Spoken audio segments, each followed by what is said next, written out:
Assalamualaikum warahmatullahi wabarakatuh. Alhamdulillah, puji dan syukur kehadirat Allah Subhanahu wa taala karena atas kudrat, irada, taufik dan hidayah serta nikmat kesehatan yang Allah berikan kepada kita sehingga pada hari ini kita kembali dapat melanjutkan materi pembelajaran kita. Anak-anakku yang berbahagia, hari ini kita akan membahas tentang penyembelihan hewan. Namun sebelum kita membahas bagaimana proses penyembelihan hewan, terlebih dahulu kita harus bisa membedakan mana hewan yang halal, mana yang haram untuk dikonsumsi.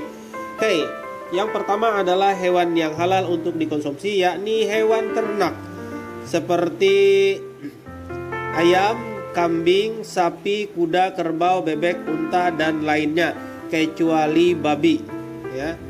Kemudian hewan laut dan hewan air. Ini adalah semuanya yang hidup baik di laut ataupun di air dihalalkan untuk dikonsumsi. Kemudian yang ketiga adalah belalang. Oke. Selanjutnya hewan yang diharamkan untuk dikonsumsi, yakni babi, anjing, kemudian hewan yang bertaring, kemudian hewan yang berbisa seperti ular misalnya, kemudian hewan yang berkuku tajam dan hewan buas. Ya. Nah, jadi seperti yang berbisa tadi seperti ular, kemudian kalajengking dan lain sebagainya. Kemudian hewan yang hidup di dua alam seperti katak misalnya, dia bisa hidup di air dan dia juga bisa hidup di darat. Nah, maka ini adalah hewan yang haram untuk dikonsumsi. Anak-anakku yang berbahagia, tahukah kalian mengapa hewan yang akan dikonsumsi harus disembelih terlebih dahulu? Islam mengajarkan setiap hewan yang akan dikonsumsi harus disembelih sesuai dengan ketentuan syariat Islam. Daging hewan yang sudah disembelih akan menjadi sehat untuk dikonsumsi. Oke anak-anakku, yang pertama kita akan bahas adalah ketentuan penyembelihan hewan. Oke, yang pertama, orang yang menyembelih hewan itu harus beragama Islam.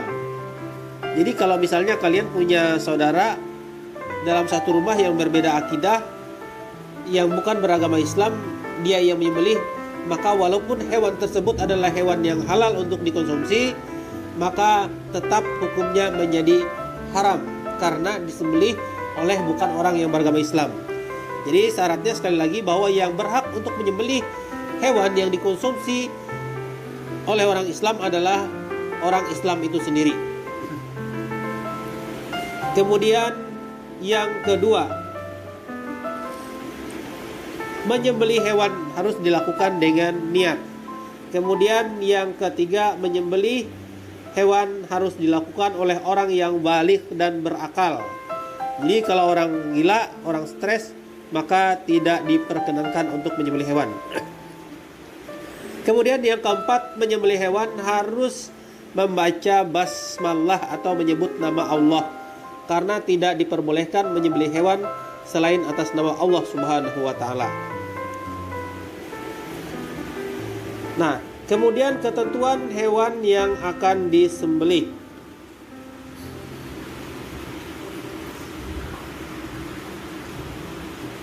Yang pertama adalah hewan tersebut dalam keadaan masih hidup. Jadi kalau hewan itu sudah mati baru disembelih, maka tetap tidak halal untuk dikonsumsi. Jadi syaratnya yang disembelih itu adalah hewan yang masih hidup dan sehat, ya, bukan karena misalnya di jalan kita ketemu misalnya ayam ketabrak sepeda motor, kemudian dia mau mati kita sembelih, maka bukan seperti itu. Kemudian yang kedua, hewan tersebut termasuk jenis hewan yang halal. Jadi kalau misalnya mau nyembelih, misalnya seperti anjing, babi, maka bagi umat Islam itu tetap hukumnya haram karena dia termasuk jenis binatang yang tidak dihalalkan untuk dikonsumsi. Walaupun dilakukan dengan cara penyembelihan yang benar, ya. Kemudian ketentuan alat untuk penyembelih. Nah, jadi untuk menyembelih binatang ini, alat yang pertama yang harus diperhatikan adalah tajam. dan dapat melukai. Jadi tidak boleh menyembelih hewan dengan menggunakan alat yang tumpul. Nah, dan itu harus terbuat dari besi atau baja atau bambu atau benda apa saja yang penting tajam ya. Kemudian yang ketentuan yang kedua, alat penyembelih adalah tidak boleh terbuat dari tulang, kuku atau gigi. Nah, akan tetapi tidak perlu khawatir karena saat ini kita berada di kehidupan modern sehingga tidak ada lagi seperti zaman dahulu orang ada yang menyembelih hewan dengan menggunakan benda tumpul seperti misalnya alat penyembelihnya terbuat dari tulang, kuku ataupun gigi ya. Nah, yang jelas bahwa ketiga bahan tersebut tidak diperbolehkan untuk menyembelih hewan. Kemudian ketentuan proses menyembelih. Nah, yang pertama adalah penyembelihan dilakukan pada bagian leher hewan hingga terputus saluran makanan, pernapasan dan 2 urat lehernya. Nah, ini harus diperhatikan ya. Kemudian pada waktu menyembelih hewan, orang yang menyembelih harus memastikan bahwa ia sudah memotong atau memutuskan bagian-bagian berikut: tenggorokan, saluran pernapasan, saluran makanan, dan 2 urat leher yang ada di sekitar tenggorokan. Karena di dalam lapangan tidak jarang kita temui bahwa ada orang yang menyembelih hewan, misalnya seperti ayam, begitu sudah disembelih, pisaunya diangkat, ayamnya masih bisa berlari atau jalan. Nah, berarti ada urat yang masih belum terputus. Nah, ini harus diperhatikan oleh orang yang melakukan penyembelihan tersebut. Kemudian tata cara penyembelihan hewan. Yang pertama adalah kita akan bahas cara penyembelihan secara tradisional. Oke, yang pertama menyiapkan lubang penampung darah. Kemudian yang kedua, hewan yang akan disembelih dihadapkan ke arah kiblat. Nah, diarahkan ke arah kiblat ya. Tidak bisa dilakukan sembarangan saja ya. Kemudian kaki hewan dipegang kuat-kuat dan diikat, kepalanya ditekan ke bawah. Sering kita lihat di dalam pelaksanaan hari raya kurban ketika masyarakat menyembelih hewan kurban ya. Kemudian yang ketiga, kaki hewan dipegang sekuat-kuatnya. Ya sudah ya. Kemudian yang keempat, leher hewan diletakkan di atas lubang penampung darah. Kemudian yang kelima, niat untuk menyembelih binatang tersebut. Kemudian yang keenam, membaca bismillah, salawat nabi dan takbir 3 kali. Bismillahirrahmanirrahim. Allahumma shalli ala sayyidina Muhammad wa ala ali Muhammad. Allahu akbar, Allahu akbar, Allahu akbar. Ini yang biasa dibaca pada saat menyembelih hewan. Nah, kemudian